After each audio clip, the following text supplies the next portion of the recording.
Hey, good morning. Happy New Year. It's 2023 and it's January the 8th. Whoa. We already 8 days in already, man.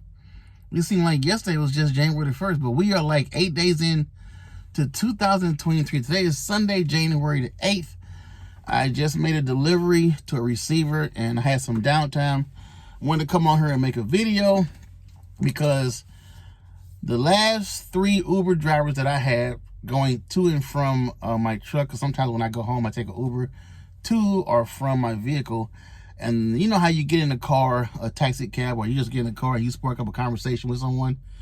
And they ask me, hey, what do you do? You know, I tell them I'm an owner operator, I'm a truck driver. Oh, they wow, I wanted to be a truck driver, I just didn't know where to start. So if they had the issue where they didn't know where to start, then someone else might have the issue too. And the Bible said our people perish from a lack of knowledge. Well, I want to come on here, and Cousin Teddy G wants to share some knowledge with you and everyone that wants to get into trucking.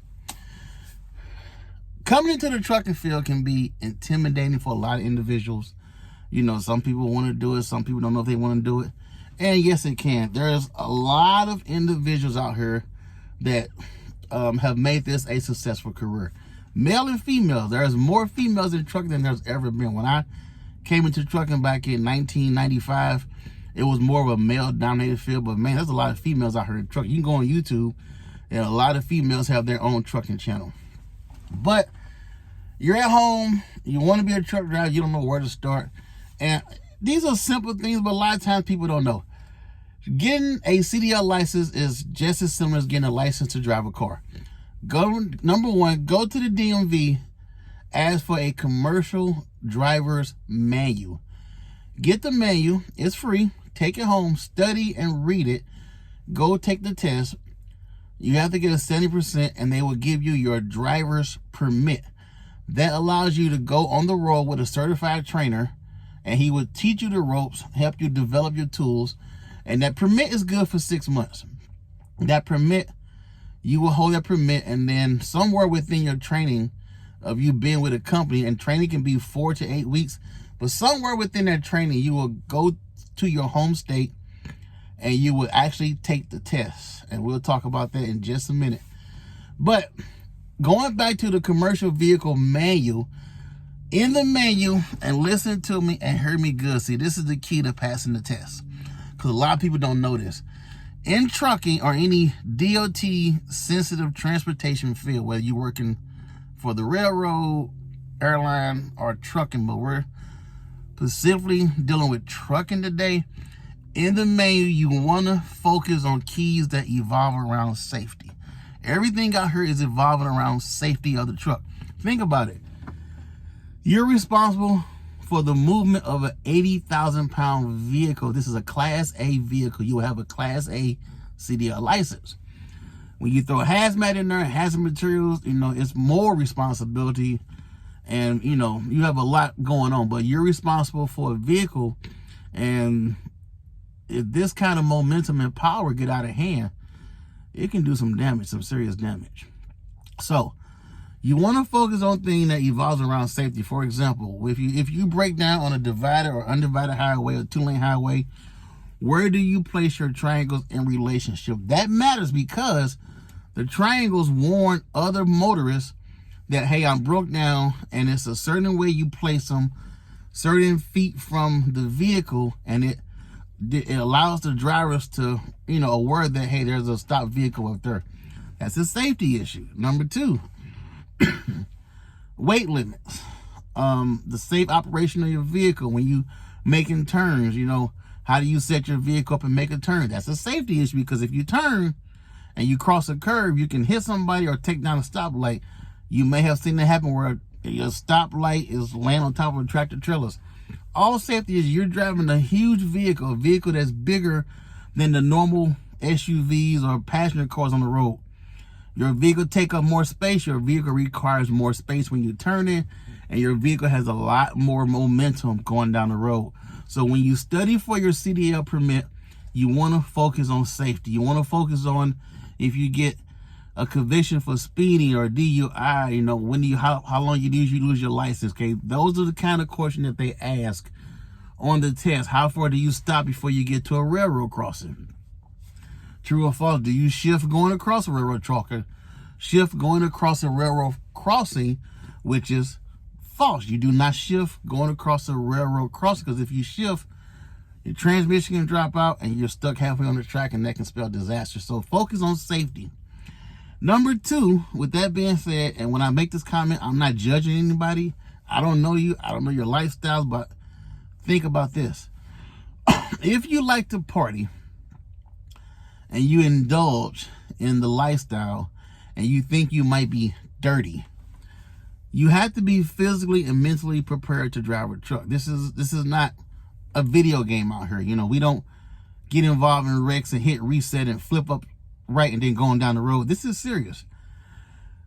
You're responsible for an 80,000 pound vehicle. And if you think that you are dirty because you indulge in the lifestyle, what I mean by dirty, you know what I mean by dirty. Clean yourself up. Go get professional help.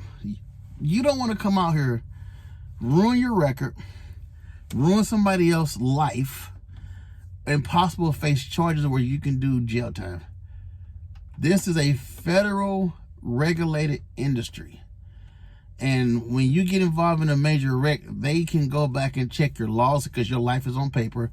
They can do interviews. You know, what did you do 24 hours prior to you coming on duty? So you want to clean yourself up. And if you're not able to let go of that lifestyle, and you might not want to consider this as a career.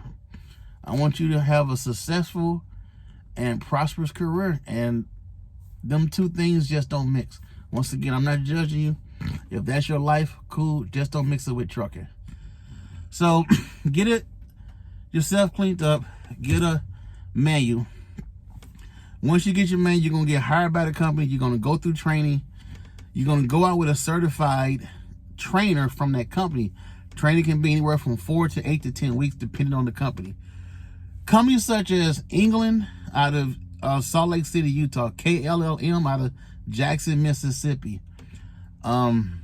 Swift out of Arizona, Prime out of Springfield, Missouri. They have training programs where if you come through their training program, you have to give them a year of service, and your financial obligation to cover training has been wiped clean.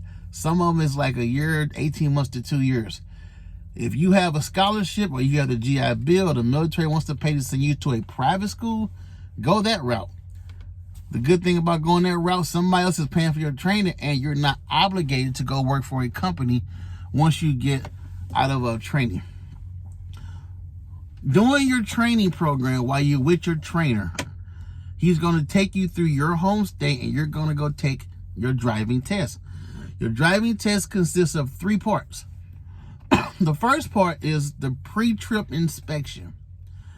Now, while you with your trainer on the road, you want to get out every day as much as possible before you start your day, or maybe while they're loading or unloading your truck. Get out with your trainer, or even get out yourself and practice your pre-trip inspection. That's where you got to walk around the truck, get under the hood, in between the trucks, maybe get under the trailer, check your brakes, your wheels, your tires, your fluid levels, your hoses. You have to touch so much during your pre-trip inspection, and the DOT examiner is really checking to make sure you do that. When you touch your wheels, you know, you got to check your tire depth. Make sure you have no leaky hoses. Make sure my fluid levels are right. It's a lot. Focus heavy on your pre-trip inspection while you're in training. Once you pass your pre-trip inspection, and let me say this, I don't know what it is in other states, but in the state of Missouri, before you do your pre-trip inspection, put the keys in your pocket. Okay, make sure you have the keys and put them in your pocket. Remember, it's all about safety, because if I'm doing my pre-trip inspection and I crawl under the back of my trailer, and I just happen to be at a terminal, and your truck is due to get a maintenance, and you under your trailer checking things out, and this has happened before. A mechanic can get in your truck, start your truck up, and move it while you're underneath it. So It's all about safety. And I know it sounds crazy, but it has happened. Trust me. So DOT examiner will make sure that you're doing things about safety and being safe on the road. So you're going to do your pre-trip. From the pre-trip, you go to your skills test. That involves a straight line backing, a 45 degree, and they used to do the blind side. That varies from state to state, but they want to make sure that you're able to maneuver your truck and the trailer into a dock area and get loaded and unloaded. Remember, it's all about safety. They just want to make sure that you is able to safely handle your vehicle. And it don't have to be perfect. They're not looking for perfectionists. Trucking is not an industry that we're looking for professionals, but you have to at least make an 80% effort to get the truck in between the cones.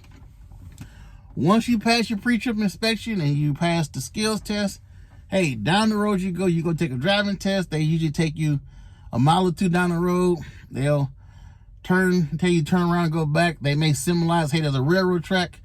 Show them what you do when you approach a railroad track. You stop before the railroad tracks. And when you're driving, as you drive past, they may say that light pole is a railroad track. Do not shift your transmission if you have a manual transmission. Now, most carriers have automatic transmissions, and all you can do is drive. You can't control that. The automatic transmission does the shifting, so you don't have to worry about it. But back when I went to trucking, such as my truck right here, I have a manual transmission where I actually shift the transmission myself. So, to recap everything, hey, I want you to have a successful career. If you're dirty, get cleaned up. Once you get cleaned up, or you may already be cleaned up, you may not be dirty, then go get your manual, study it, get your permit. Once you get your permit, go apply to, go through a training school or call a company and let them train you. If you go through a company, you're probably obligated 6 months, 12 months, up to 2 years to work for that company. And then once you do that, they will erase your financial obligation of training, the cost of training, or you can go to a private school. Once you do that, they will hire you on. You'll go on the road with a trainer. During the course of that, you will go take your written test. You will pass. You will get your CDL license. And then once you complete your training program, which is 4 to 10 weeks, you'll be upgraded to first seat. First seat is the driver's seat. Prior to that, you're a trainee on the road with a trainer. So that's the basic recap. You have any questions, comments, please ask them below. Like and subscribe my channel. I'm going to start making more videos on this channel. We trucking and traveling. If I'm not trucking, I'm traveling, and vice versa. We have some exciting vacations coming up this year, and just want to share my life experience with you and encourage people, hey, to get out and do what it is you want to do. Side note, anybody that give you negativity about anything, whether it's trucking, your job, your career, or anything, don't let their negative opinions become your reality. You know your limits and you know what you can do. And as my dad always say, go see for yourself. Hey, it's been Teddy G. It's been real talking to you. Once again, Happy New Year 2023. May you have a blessed, prosperous New Year for you and your family. Get out and travel. Grind hard, travel harder. Until next time, I'm Teddy G. I will see you. And hopefully I will see you on the road or somewhere on the beach. And we'll chop it up. Until then, be safe. Keep the dirty side down. And God bless.